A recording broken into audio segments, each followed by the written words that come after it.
오늘 말씀은요, 제가 늘 드리는 말씀이기는 하지만 또 반복해서 말씀을 드리는 것은 계속해서 듣고서 이걸 마음 가운데 새겨야 돼서 그래서 말씀을 또 드리는 겁니다. 그러니까 잘 들으시고 은혜 받으시기를 바랍니다. 오늘 부활에 대해서 말씀을 드리고자 하는데 첫째는요, 우리가 확실한 구원관이 있어야 돼요. 내가 구원받았다고 하는 확실한 그런 믿음이 있어야 됩니다. 어떻게 구원받았냐면 우리 주님께서 십자가에 못 박혀 돌아가셔가지고 내 죄를 사해 주셨어요. 그걸 믿으면 내가 구원받은 거예요. 그래서 우리가 사도신경으로 신앙 고백하지 않습니까? 아무나 신앙 고백하는 게 아닙니다. 그럼 구원받은 사람이 본디오 빌라도에게 고난을 받아서 십자가에 못 박혀 죽으시고 장사한 지 사흘 만에 다시 살아나셔서 난 영원히 사는 걸 믿습니다. 나는 구원받은 존재인 줄로 믿습니다. 그래서 이 구원의 확실한 믿음을 꼭 가지시기를 바랍니다. 구원관이 확실치 않으면요, 이단의 표적이 되기가 쉽습니다. 이단 신천지에서는 성도들을 미혹할 때에 구원관이 확실한가 아닌가를 확인해요. 확인할 때 예수님이 아직도 육체로 살아가시면 좋겠지요 하고 묻는 경우가 있어요. 아직도 예수님이 살아계시면 좋겠지요, 육체로. 이렇게 묻는 경우가 있어요. 그러면 그러면 좋겠지요 라고 얘기하시는 분들에게 이 사람은 구원관이 확실치 않구나. 그래서 자꾸 신천지인들이 영적으로 공격을 해가지고 이단의 표적이 돼서 계속해서 집요하게 물어뜯는 것을 볼 수가 있어요. 근데 이 답변 가운데 우리가 이렇게 해야 됩니다. 아닙니다. 예수 그리스도께서 우리들의 죄를 사하시기 위해서 십자가에 못 박혀 죽으셔야 됩니다. 그래야 내 죄가 사함받습니다. 나는 그것을 믿습니다. 이러시기를 바랍니다. 우리 예수님께서 십자가에 못 박혀 돌아가실 때 많은 고난을 당하셨어요. 우리 인간적으로는 참 마음이 아프고 힘들고 무겁습니다. 그거 생각할 때마다. 그러나 예수님께서 반드시 죽으셔야 우리 더러운 죄가 씻김 받습니다. 근데 예수님께서 하늘 보좌를 버리시고 이 땅에 오셔가지고 십자가에 못 박혀 돌아가시면서 피를 흘리셔서 그 피 흘리셔서 그 피 흘리신 것을 우리가 믿으면 우리 더러운 죄가 씻김 받는단 말이에요. 우리 주님께서 그렇게 하셨어요. 근데 그런 방법이 필요 없으셨으면 아마 예수님께서 다른 방법을 취하셨을 거예요. 예를 들자면 다른 방법 가운데 우리 예수님께서 비누로 몸을 씻으라. 그럼 비누로 한 100번 씻으면 우리 죄가 사함받는다. 그랬으면은 그렇게 하라 그랬었을 거예요. 근데 그래가지고는 되지 않거든요. 우리 더러운 죄는 원래 지었던 죄, 우리 속 안에 있는 엄청난 인간의 죄. 지금 우리가 21세기에 살고 있지만 아직도 전쟁으로 말이죠. 자기 욕심을 부리면서 사람을 죽이고 전쟁 나면 많은 사람이 고통을 당하고 지금도 우리가 이 자유민주주의 대한민국이라 하지만 마약이 번지면서 말이죠. 사람이 그 범죄로 그냥 사람들이 노출되어 있는 현상을 볼 수 있지 않습니까? 우리 사람이 날 때부터 선한 사람이 아니에요. 지금도 21세기 때 20세기나 21세기 때 1차 세계대전, 2차 세계대전 나면서 보니까 사람들이 말이죠. 많이 전쟁하면서 사람을 죽였어요. 이게 죄예요, 죄. 그냥 현상을 보면서 사람들이 자꾸 그걸 회피하려고 그래. 죄를 자꾸 회피하려고 그래. 그렇지 않거든요. 또 인종청소라 그래서 세상에 얼마나 많은 사람을 죽였는지 몰라요. 킬링필드라 그래서 말이죠. 공산주의자들이 많이 죽이고 우리 대한민국도 말이죠. 우익 좌익 나눠가지고 말이죠. 서로 싸우고 그래서 많은 사람이 죽었어요. 그 안에 죄가 얼마나 드러났는지 몰라요. 근데 언론에서 얘기할 때 보면 이거 죄다 이렇게 얘기 잘 안 해요. 성경 말씀에는 분명히 죄입니다. 그게. 근데 그 죄를 인간이 지은 이 엄청난 죄를 뭐 비누로 씻어가지고 해결될 수 있나요? 아니면 뭐 짐승을 잡아가지고 번제를 드려서 피를 흘려가지고 우리 인간의 죄를 거기다가 다 집어넣고 또 양을 잡아가지고 피 흘려가지고 인간의 죄를 거기다 다 집어넣고 그렇게 해서 죽인다고 한들 그 죄가 해결되지 않는 걸 우리 예수님께서 아시고 하늘 보좌를 버리시고 이 땅에 하늘 보좌를 버리시고 이 땅에 오셔가지고 십자가에 못 박혀 돌아가셔서 우리 죄를 사해 주신 거란 말이에요. 이 구원관이 확실하시기를 간절히 축원합니다. 그 예수님께서 십자가에 못 박혀 돌아가신 피 흘려 돌아가신 그것을 믿으면 그러면 우리 죄는 사함받고 씻김받는 줄로 믿습니다. 그러니까 예수님이 고난당하시고 십자가에 고통당하시고 그 과정 가운데 우리가 너무 힘들었어요. 그러나 반드시 예수님은 돌아가셔야 되는 거예요. 여러분, 그러셔야 우리 죄가 사함받습니다. 네. 마태복음 16장에서 예수님은 제자들에게 물었습니다. 사람들이 인자를 누구라고 하느냐? 더러는 세례 요한이라 그럽니다. 더러는 엘리야라 그럽니다. 어떤 이는 예레미야나 선지자 중에 하나라고 합니다. 이때 예수님은 너희는 나를 누구라고 하느냐? 그랬더니 이 베드로가 대답하기를 주는 그리스도시요 살아계신 하나님의 아들이십니다. 그렇게 답변했어요. 그랬더니 예수님이 얼마나 칭찬하셨는지 몰라. 바요나 시모나 이를 내게 알게 한 이는 사람이 아니라 하나님이 알게 하신 것이다. 그러면서 예수님이요 베드로를 하나님이 알게 하실 만한 그런 대단한 사람으로 말이죠. 존경을 하고 막 높여주신 걸 볼 수가 있어요. 칭찬을 잔뜩 했어요. 그러면서 예수님께서 뭐라 그러셨냐면 내 이름 베드로니까 반석에다가 내가 교회를 세울 것이다. 그리고 또 선물을 주셨는데 무슨 선물을 주셨냐면 내가 하늘 열쇠, 천국 열쇠를 너에게 줄 것이다. 네가 열면 천국 문이 열릴 것이고 네가 닫으면 천국 문이 닫을 것이다. 천국 열쇠를 줄 것이다. 대단히 칭찬받았어요, 베드로가.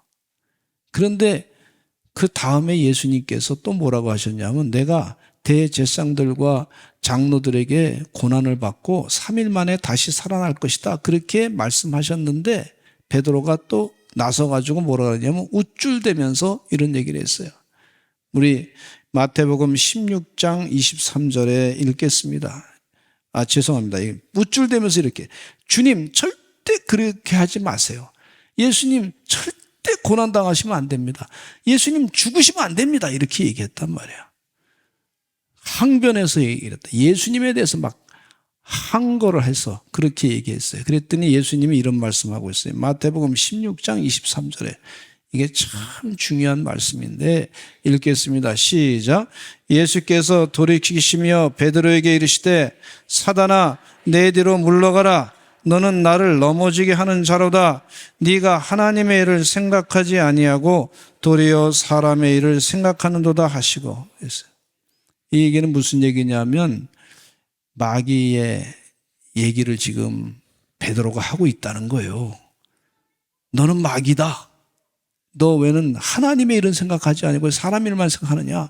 내가 죽는 것이 십자가에 못 박혀 죽어야 인류의 죄를 사함받게 하는데 그 하나님의 뜻을 너는 왜 따르지 않느냐. 너는 왜 사람의 일만 생각하느냐.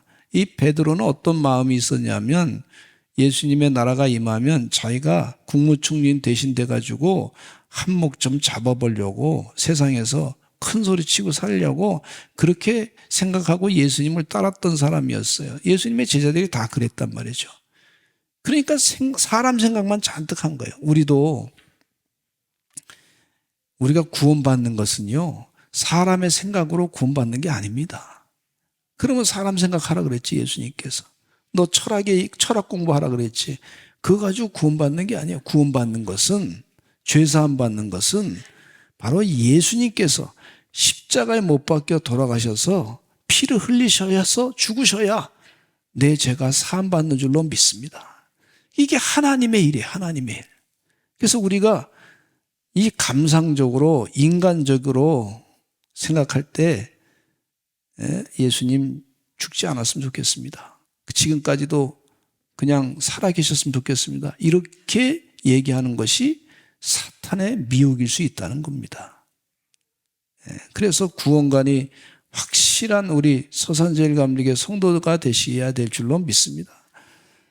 반드시 예수님이 십자가에 못 박혀 죽으셔야 우리 죄가 사함받는 거예요. 예수님이 십자가에 못 박혀 돌아가셔서 죽으셨기 때문에.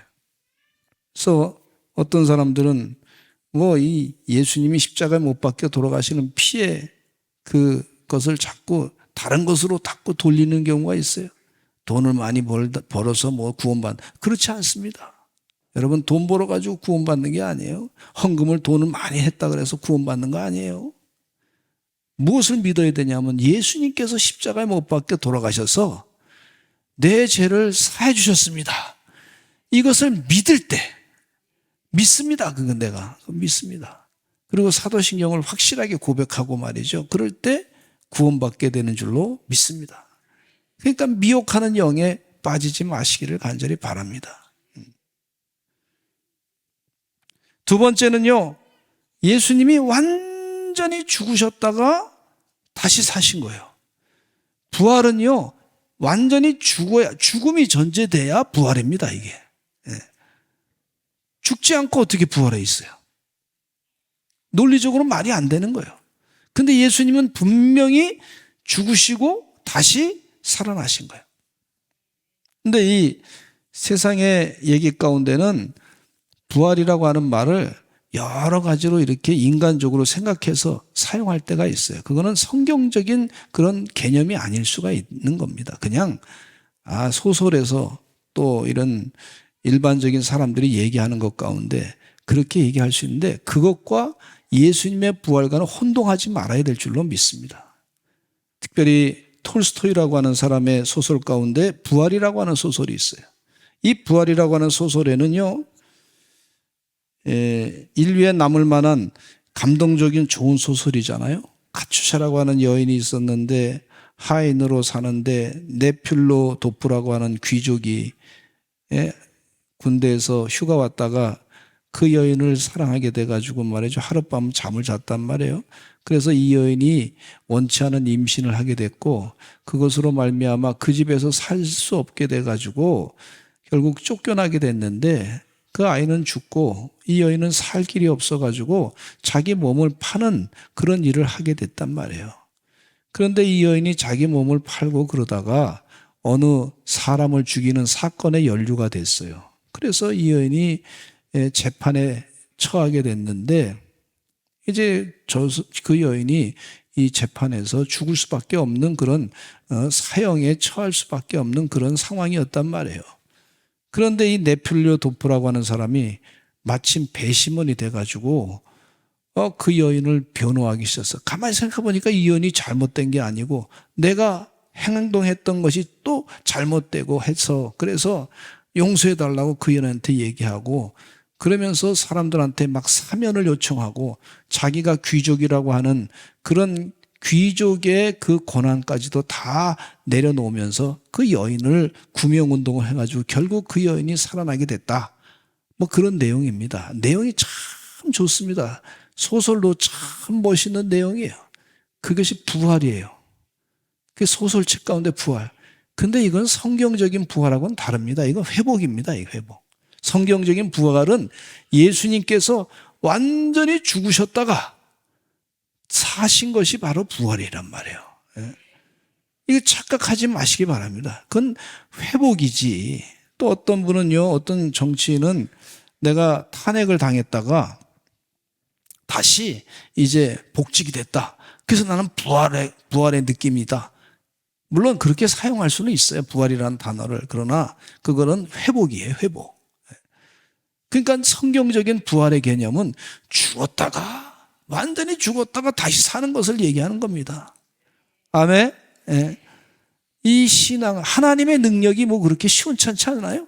하나님은 천지 만물을 창조하신 분이시고 하나님 모든 것을 다 다스리시는 분이시고 하나님은 없는 것에서 유를 만드신 분이시고 이분이 하나님이시단 말이에요. 하나님께서 완전히 죽었던 예수님을 부활의 능력으로 부활하게 하신 줄로 믿습니다.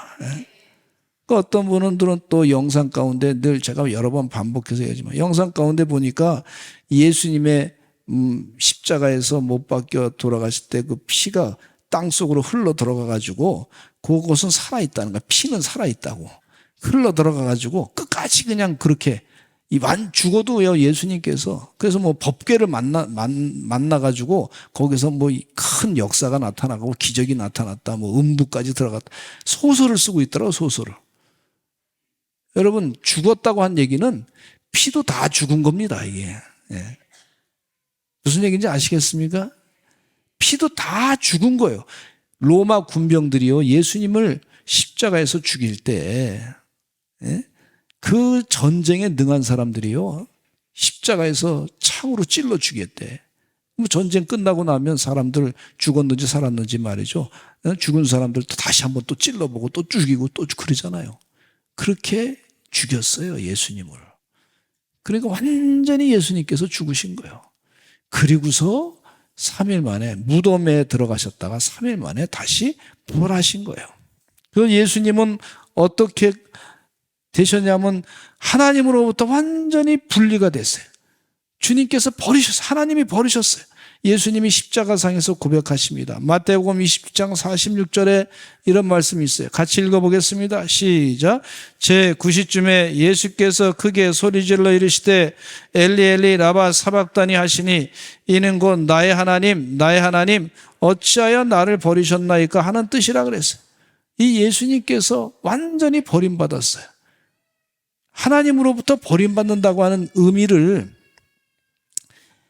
이 예수님이 경험하신 것을 제가 다 설명드리기가 어렵습니다.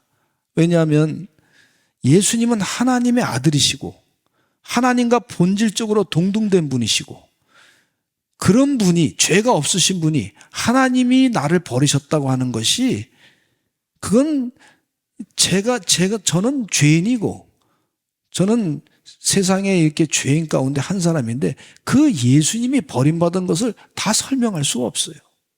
그러나 분명히 예수님께서 하나님으로부터 버림받았어요. 완전히 다 버림받으시고 죽으시고 그러신 분이 다시 부활하신 줄로 믿습니다. 하나님의 능력으로 부활하신 줄로 믿습니다. 예를 들자면 우리가 송아지 있잖아요. 송아지를 이제 키우시는 분이 이 송아지가 아파요. 그러니까 송아지를 살게 하기 위해서 그 주인이 말이죠. 그 송아지를 자기 방 안에 들여놔. 따뜻하게 하려고. 이불을 덮여 씌우고. 그런데 의사가 와서 보니까 그건 송아지를 죽이는 행동이야. 의사가 와서 보니까 이 송아지에게는 꼭 필요한 주사약을 줘야지 사는 거예요. 이게 차이가 있는 거예요. 우리가 감정적으로 하는 것과 완전히 이 살리는 것과는 또 차이가 있잖아요.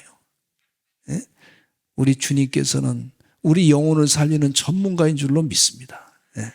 우리가 영혼이 살고 영생의 삶을 사는 길을 우리 예수님께서 가르쳐 주셨는데 완전히 버림받고 죽으셔야 우리가 죄사함 받고 영생을 사는 줄로 믿습니다. 세 번째, 부활의 첫 열매가 되신 것에 대해서 말씀드리고자 하는데 예수님은 부활의 첫 열매가 되신 분이에요. 고린도전서 15장 20절에 보니까 이렇게 말씀하고 있어요. 읽어보겠습니다. 시작. 그러나 이제 그리스도께서 죽은 자 가운데서 다시 살아나사 아멘. 예수님의 사역 중에서 죽었던 사람들을 살리신 경우가 있었어요. 그러면 죽었던 사람이 다시 살아났으면 예수님보다 부활을 먼저 했으니까 그 사람이 부활의 첫 열매가 아니냐 이렇게 생각할 수도 있어요. 예수님이 제상 야이로의 딸을 살려주었습니다. 예수님의 사역을 도와줬던 나사로를 또 살려주셨어요. 예수님이 한 과부의 아들을 또 살리셨어요. 근데 그 사람들은 부활의 첫 열매라고 얘기 안 합니다. 왜냐하면 살아났다가 다시 죽었기 때문에 그렇습니다. 죄의 삭스로 죽었기 때문에 그렇습니다. 또 구약 성경에도 예수님 이전에 부활하시기 전에 살았던 사람들이 있었는데, 예언자 엘리야는 사렙다 과부의 아들을 살렸고 엘리사는 수넴 여인의 아들을 살렸어요. 그러나 그들은 다 또 죽었습니다. 예수님은 죽지 아니하시고 부활하셔가지고 부활 승천하셔서 영원히 사시는 줄로 믿습니다. 그래서 부활의 첫 열매가 되는 거예요. 우리가 다시 살아났다가 다시 죽으면 의미가 없는 거예요. 영원히 사는 거예요. 영원히 사는 거. 요한계시록 1장 18절에 예수님께서 이런 말씀하고 있어요. 시작. 곧 살아있는 자라 내가 전에 죽었었노라 볼지어다 이제 세세토록 살아있어 사망과 음부의 열쇠를 가졌노니 이렇게 말씀해 주고 있어요. 예수님께서 영원히 사시는 줄로 믿습니다. 예수님은 부활하시되 살과 뼈가 있으시고 우리 육체의 모습으로 부활체의 모습으로 그렇게 완전히 변화돼서 부활체의 모습으로 영원히 세상을 다스리시는 분인 줄로 믿습니다. 저는 이 설교 말씀 준비하면서 고린도전서 15장을 읽으면 읽을수록 말이죠. 이야, 이 부활의 신앙이 얼마나 중요한지를 자꾸 깨닫게 돼요. 제가 오늘 설교 말씀하면서 보니까 이건 인간의 한계가 있어요. 고린도전서 15장을요, 우리 성도님들은 자꾸 읽으시기를 간절히 축원합니다. 이 부활의 믿음을 확실하게 가지고 살아야 돼. 네 번째는요, 믿는 자는 부활해가지고 예수님처럼 부활체의 모습으로 바뀌어져서 부활해서 영원히 주님과 함께 세상을 다스릴 거예요. 이 사실을 믿으시기를 간절히 축원합니다. 유물론적 이 부활에 대해서 잘못된 사상을 갖고 있는데 유물론, 공산주의 주사파라든지 뭐 이런 사람들은요 세상을 물질로만 보고 있어요. 그래서 종교는 민중의 아편이다. 그래서 부활이 어디 있느냐? 부활에 대해서 인정을 하지 않습니다. 헬라의 이원론에 근거해서 영혼은 불멸하지만 몸은 썩어 없어질 것으로 여기는 이원론적인 사상이 있어요. 이건 플라톤 사상하고 비슷한데 영으로 부활한 거지 육체는 다 없어졌습니다. 이렇게 이원론적으로 보는 그런 거예요. 그래서 영의 부활은 있을 수 있으나 그러나 육체로 예수님 부활하셨는데 육체의 부활은 없습니다. 그렇게 생각하는 그런 잘못된 이 성경과는 다른 그런 부활, 성경과는 다른 것을 가르치고 있는 것을 볼 수가 있습니다. 근데 고린도전서 15장의 부활에 대해서 명확히 말씀해 주고 계시는데 죽은 자의 부활이 없으면 우리가 전파하는 것도 헛것이고 또 너희 믿음도 헛것이라 그랬어요. 만일 죽은 자의 부활이 없으면 하나님이 그리스도를 다시 살리지 않았을 것이요 만일 죽은 자의 부활이 없으면 그리스도도 다시 살아나신 일이 없었을 것이다. 그렇게 말씀해 주고 있어요. 부활이 없으면 우리도 믿음이 헛것이라고 말씀해 주고 있어요. 예수님께서 십자가에 못 박혀 돌아가셔서 그 고통을 다 짊어지시고 죽으신 것은요 우리가 이 땅에서 살면서 한 10년 잘 살고 혹은 20년 잘 살고 혹은 100년 잘 사는 것으로 그거 하기 위해서 예수님이 이 하늘 보좌를 보시고 이 땅에 오신 게 아니에요. 예수님께서 이 땅에 오신 것은 우리로 하여금 예수님과 같이 부활체 모습으로 바뀌어져서 영원히 부활체로 살아서 영생을 살아서 주님과 함께 세상을 영원히 다스리게 하기 위해서 오신 거예요. 예수님의 이 비전을 잊지 마시기를 간절히 축원합니다. 예수님께서 우리 뭐 한 10년 잘 살고 한 100년 잘 살고 그거 위해서 십자가에 못 박혀 돌아가신 게 아니에요. 가치가 달라요, 여러분. 예수님은 우리로 하여금 영원히 살게 하기 위해서 영생을 살게 하기 위해서 십자가에 못 박혀 돌아가신 줄로 믿습니다. 고린도전서 15장 36절로 38절 읽겠습니다. 시작. 어리석은 자여 내가 뿌리는 씨가 죽지 않으면 살아나지 못하겠고 또 내가 뿌리는 것은 장래 형체를 뿌리는 것이 아니요 다만 밀이나 다른 것의 알맹이 뿐이로되 하나님이 그 뜻대로 그에게 형체를 주시되 각 종자에게 그 형체를 주시느니라. 심은 대로 거둔다 그랬습니다. 심은 대로, 씨앗이 심으면 심은 대로 거두진다 그랬네. 말씀하고. 우리가 이 땅에 살면서요, 우리 육신에 이 마음에 믿음을 심으면 나는 부활합니다. 예수님께서 내 죄를 사해 주셨음을 믿습니다. 나는 부활체의 모습으로 앞으로 영원히 주님 재림하실 때 부활체의 모습으로 바뀌어서 영원히 살 것입니다. 이 믿음을 자꾸 심으면 부활해서 영원히 주님과 함께 부활체 형상으로 바뀌어져서 영원히 세상을 다스리게 될 줄로 믿습니다. 예수님 부활하셔가지고 어떤 모습을 보이셨냐면요, 제자들이 문을 꼭꼭 걸어 잠그고 있을 때 그곳에 싹 나타나셨어요. 또 엠마오가라는 두 제자한테 같이 대화할 때 제자들이 처음에 몰라봤다가 같이 밥 먹자고 했을 때 그때 예수님인 줄 알고 눈을 확 예수님의 모습이 나타났는데 그 순간에 예수님이 또 다른 곳으로 딱 가셨어요. 예수님께서 또 부활체의 모습으로 어떤 모습을 보여주셨냐면 자신의 손에 못자국 만지라 그랬고 또 창자국도 다 만지라 그랬고 의심하는 도마에게 너는 보고 믿느냐? 보지 않고 믿는 자들은 복이 있다. 이렇게까지 가르쳐 주셨어요. 예수님은요, 그 몸으로 부활 승천하셨다가 제자들과 같이 식사도 같이 하셨다가 그리고 다시 이 몸으로 다시 올 거다. 그렇게 예수님이 말씀하고 계세요. 여러분, 우리의 인생은요, 육신으로 사는 거 인생이 다 전부인 줄 아는데 그렇지 않습니다. 영원히 사는 게 진짜 삶의, 진짜 영생의 영생. 우리의 삶의 인생을 갖다 얘기할 때 자꾸 이 100년, 120년 이게 인생이 전부다. 거기에 속지 마시기 바랍니다. 진짜 삶은 우리 주님께서 보시는 하나님께서 보시는 진짜 삶은 영원히 사는 게 진짜예요, 진짜. 이 삶은 이 세상 저도 살아보니까 6학년 지금 4반 됐어요, 벌써. 60내 정도인데, 태어나서부터 지금까지는 한순간에 잠깐 지나갔어. 이게 얼마나 허망해.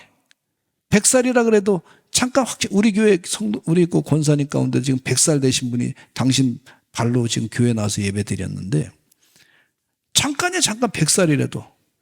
근데 우리 주님이 십자가에 못 박혀 돌아가시면서 우리 잠깐 인생을 사는 것을 그걸 위해서 십자가에 못 박혀 돌아가신 게 아니에요.